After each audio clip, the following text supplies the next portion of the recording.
Minha torcida do Botafogo, eu sou Iverson Santos, aqui do canal Tua Estrela Te Conduz. Bom dia! Hoje é terça-feira, dia 21 de outubro, e neste conteúdo de agora nós temos dois temas importantes e polêmicos para conversar aqui no canal. Primeiro, o técnico David Ancelotti, na minha opinião, ele tem que acabar com a panela e os líderes vão voltar no próximo jogo. Mas eu acho que ele tem que manter praticamente o time todo que venceu o Ceará na última rodada. Ele não tem que escalar o time por conta de panela, por conta de hierarquia. Ele tem que escalar o time por conta de qualidade e quem tiver melhor no momento. Então, a gente espera que no próximo jogo contra o Santos, domingo, ele mantenha, ele dê confiança para os jogadores que venceram contra o Ceará e não fica escalando por conta de hierarquia, nome, e a gente vai falar sobre isso. E outro tema polêmico, Joaquim Correia. Vale a pena ficar com esse jogador para o ano que vem? O Joaquim Correia tem que ser titular nesse momento? É melhor do que o Savarino? Eu quero dar minha opinião sobre o Joaquim Correia, porque são opiniões polêmicas. Eu quero saber também sobre o que vocês pensam sobre isso tudo, aqui no comentário, tudo isso agora.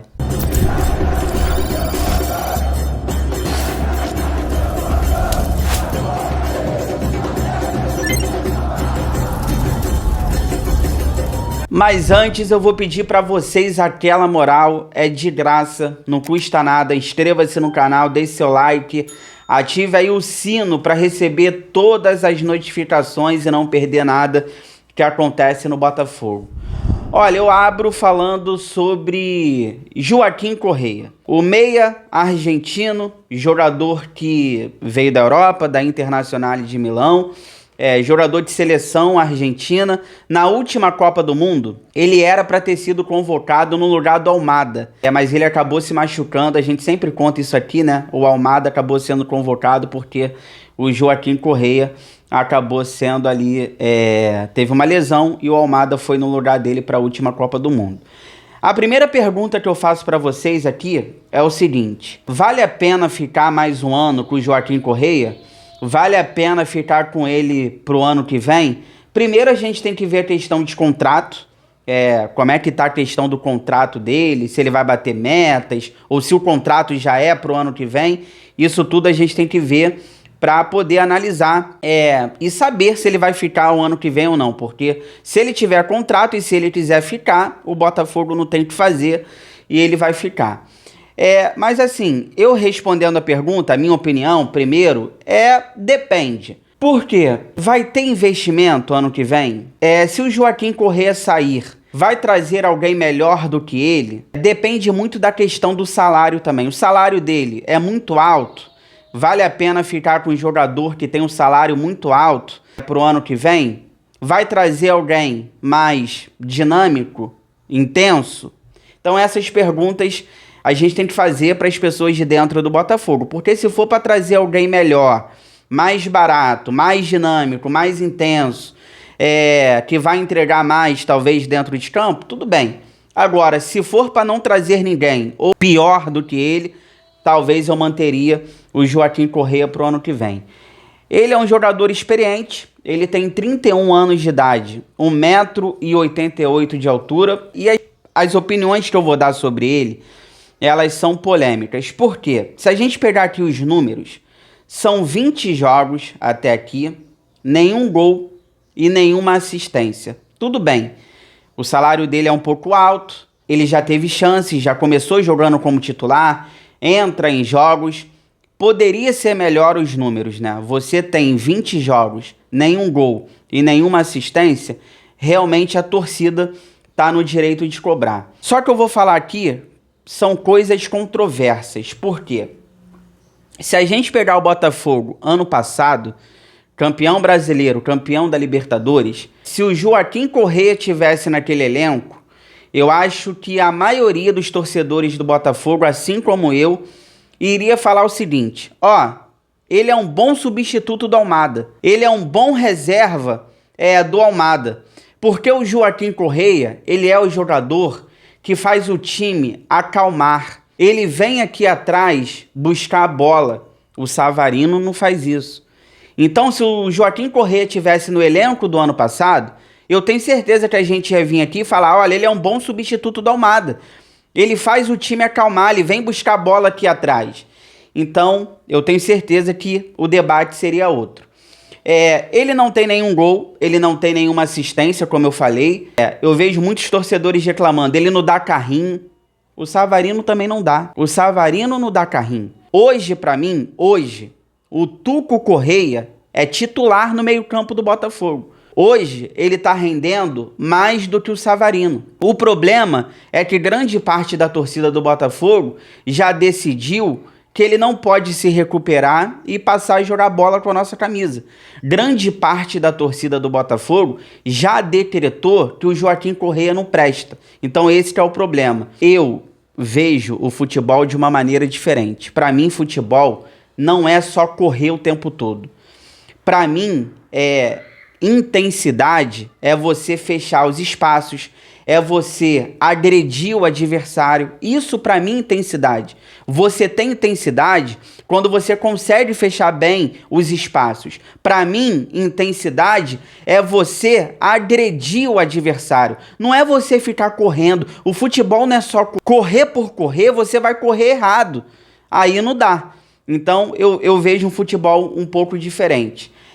Falta pontas de qualidade, eu sinto muita falta de pontas de qualidade, o ponta do drible, o ponta agudo. A gente precisa de jogadores assim. Por exemplo, o Barreira, eu daria chances pro Barreira. Tá voltando agora do Mundial, da seleção da Colômbia. Se o Barreira estiver bem, eu colocaria o Barreira na ponta. Mas ele é mais meia. Eu colocaria o Barreira de ponta, talvez na ponta esquerda, porque o Barreira pode ser esse jogador do drible, o jogador agudo que a gente precisa, e isso faz falta também para jogar ali ao lado do Joaquim Correia. Por exemplo, o Jefinho, ele fez o gol contra o Ceará, mas o Jefinho, ele não é mais o mesmo. O Jefinho, ele perdeu a intensidade que ele tinha. O Matheus Martins se machucou. O Arthur Anão, eu prefiro nem comentar. Então, assim, o Correia, ele é um falso lento. O Correia, ele tá em toda parte do campo. Então, assim, ele é um jogador muito inteligente. Ele é um jogador que, se tiver jogadores ao lado dele, por exemplo, o ponta agudo, que eu acabei de falar, um 9 móvel, o Joaquim Correia vai deitar e rolar. Porque ele é o jogador do tapa de primeira, ele é o jogador da tabela. O Joaquim Correia é o jogador para você trocar passes, ele controla bem o jogo, ele clareia as jogadas. Então o Joaquim Correia precisa de gente também do lado dele. Como eu disse, um ponta agudo, um 9 móvel. O Joaquim Correia é um jogador que ele começa a jogada e ele tá lá para concluir a jogada no final. Então, eu vou dar aqui um exemplo. O gol que o CR9 fez agora contra o Ceará na última rodada foi um gol muito por conta do Joaquim Correia. O gol do CR9 é por causa dele, porque o Joaquim Correia, ele olha, ele abre para lateral. Quando ele abre para lateral, ele leva a cobertura, né? Ele leva o zagueiro que estava marcando o Cris Ramos, porque no lance do gol, o Cris Ramos tinha 2 jogadores do Ceará marcando ele. O Joaquim Correia, olha, ele abre para a lateral e ele leva um desses zagueiros, ele leva a cobertura nessa marcação e o Joaquim Correia fica no mano a mano com um jogador. E essa hora, o Santi, muito inteligente, enfia a bola. E quando o Santi enfia a bola para o Joaquim Correia, ele já está no mano a mano, porque o Correia abriu para a lateral e levou a cobertura com ele. E o CR9 é forte, ele dominou, já batendo de primeira e fez o gol. Então, assim, eu não consigo ter esse ódio todo que a torcida tem, em grande parte, pelo Joaquim Correia, mas a pergunta que eu fiz é, vale a pena ficar mais um ano com ele? Vale a pena ficar para o ano que vem? Como eu disse, vai depender do contrato. Se ele tiver contrato e quiser ficar, não tem o que fazer. Vai depender do investimento que o Botafogo vai fazer. Se vai trazer alguém melhor do que ele, mais dinâmico, mais intenso. Se for para trazer alguém melhor, e mais barato, talvez, tudo bem. Agora, eu acho que ele pode ser útil não só ano que vem, mas ainda esse ano. Hoje, o meu titular como camisa 10 é o Joaquim Correia. Se for para escolher entre ele e o Savarino, eu escolho ele. Ó, chegou até aqui. Chegou não, calma. Fica aí que eu já volto, que a gente ainda vai falar sobre a panela. David Ancelotti, perdão, ele não pode escalar o time por conta de nome e hierarquia. Essa panela nessa reta final tem que acabar. Ele tem que escalar jogadores, o David Ancelotti, por méritos, por qualidade, por quem tá melhor no momento. Quero conversar sobre isso, fica aí, já volto.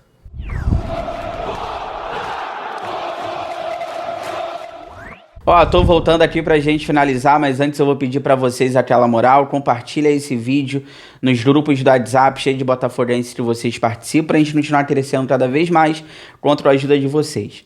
Olha, eu quero falar sobre David Ancelotti, já pegando os próximos jogos. Estamos numa reta final de Brasileiro, faltam 9 rodadas e a gente precisa ganhar jogos para estar na Libertadores do ano que vem. No próximo jogo de domingo, contra o Santos, 4 horas da tarde no Newton Santos, a gente deve ter as voltas do Telles, do Barbosa, do Marlon Freitas, do Savarino, talvez do Arthur Cabral, do próprio Danilo, talvez consiga voltar nessa partida. O que eu tô querendo dizer com isso? Tirando o Barbosa, que vai ser titular, junto com o Marçal na zaga, porque o David Ricardo tá suspenso, tomou o 3º cartão amarelo, não enfrenta o Santos, o David Ancelotti, ele não pode ficar escalando o time por conta de hierarquia, nomes, lideranças, não pode. Ele tem que manter o time, ele tem que dar sequência e confiança aos jogadores. Por exemplo, hoje o Marlon Freitas, ele não merece ser titular. Hoje o Savarino não merece ser titular. O próprio Alex Telles hoje não está merecendo ser titular. Entre outros, não estão jogando bem. Então, eu deixaria o Correia como camisa 10, eu deixaria o Alan junto com o Nilton, jogaram muito bem contra o Ceará, e deixa para botar esses caras, Danilo, Arthur Cabral, se voltarem, no segundo tempo. O Cris Ramos tem que ser titular domingo contra o Santos. Porque, vou dar um exemplo aqui do Alan, que foi muito bem contra o Ceará. A gente pega no pé do Alan, a parte física, já tem 34 anos, mas falta sequência também pro Alan. Contra o Ceará, ele foi muito bem, principalmente ali na liderança, nos passes para frente, entre dois jogadores, a bola sai e ele vai, né? Quantos passes o Alan fez nesse sentido? Aquele passe para frente, entre dois jogadores, a bola sai, ele vai. Então, assim, são vários que ele deu contra o Ceará. Inclusive aquele gol do Santos, quase gol do Santos, né? Que o lateral do Ceará, o Bahia, atrapalhou ele. Aquela bola pro Santos foi a bola do Alan no primeiro tempo. Quase saiu o gol do Santos, o jogador do Ceará acabou atrapalhando ele. Eu não tô falando aqui de lançamento. O Alan, ele não vai dar o lançamento por cima da defesa igual o Marlon Freitas faz. Só que a questão do Alan é o seguinte, o Alan, se o mundo fosse um pouco mais justo, o Alan, se ele fosse ali um pouco mais inteiro, tivesse bem na parte física, o Alan, cara, seria o meu titular nesse meio campo do Botafogo, junto com o Danilo. Se o Alan tivesse bem nos cascos e o Danilo não tivesse machucado, o meu meio campo seria Alan com Danilo. Os dois bem é outro nível de entendimento de futebol no meio campo. Até o Savarino jogaria melhor com Alan e Danilo no meio campo, porque o Savarino, a bola ia chegar para ele mais limpa. Esses jogadores iam levar a bola para ele. E o Savarino, ele consegue jogar dessa forma. Se tivesse o Alan, o Danilo levando essa bola para o Savarino, ele conseguiria jogar melhor. O problema do Savarino é que ele não consegue jogar com muita marcação em cima dele, porque ele é mirrado e sem sangue. Então esse que está sendo o problema do Savarino hoje. Ele é mirrado, sem sangue, ele está sendo muito marcado, ele não está conseguindo jogar. Agora, se a gente tivesse o meio-campo com Alan, com Danilo, bem, para levar essa bola limpinha para o Savarino ali como meia atacante, o Savarino perto da área, pisando na área, até o Savarino ia jogar bem. O Santi, você consegue fazer o Santi jogar o tempo todo com qualidade. Então, se o mundo fosse justo e se esses jogadores estivessem bem, o meu meio-campo seria Alan, Danilo e Savarino como meio atacante. Não Marlon Freitas, não esses caras por nome, por hierarquia. Então, contra o Ceará, na vitória, eu vi um time com várias lideranças fora, suspensos e lesionados, e eu vi um time com mais raça, e eu vou falar uma coisa pra vocês que eu percebi aqui no jogo contra o Ceará. O técnico, o David Ancelotti, ele deu mais liberdade de movimentação. Então a gente não tinha Marlon Freitas, a gente não teve o Barbosa, a gente não teve o Alex Telles, a gente não teve o Savarino, a gente viu um time com mais raça e o David Ancelotti deu mais liberdade de movimentação. Então eu espero que ele mantenha praticamente todo o time contra o Santos, dê confiança, dê sequência para esses jogadores, porque ele não pode ficar escalando o time por conta de hierarquia e por conta de nome de liderança. Ele tem que escalar por qualidade. Quem tiver melhor joga. Essa é a minha opinião. Chegou até aqui, obrigado sempre pelo carinho, pela audiência. Se cuidem, fiquem com Deus. Boa terça-feira, tudo que for saindo aí durante o dia, 5 horas da tarde eu tô de volta, sempre com muitas notícias, informações, opiniões sobre o nosso glorioso. Inscreva-se no canal, deixa o like, ativa o sino. Forão, eu gosto mais de você do que de mim.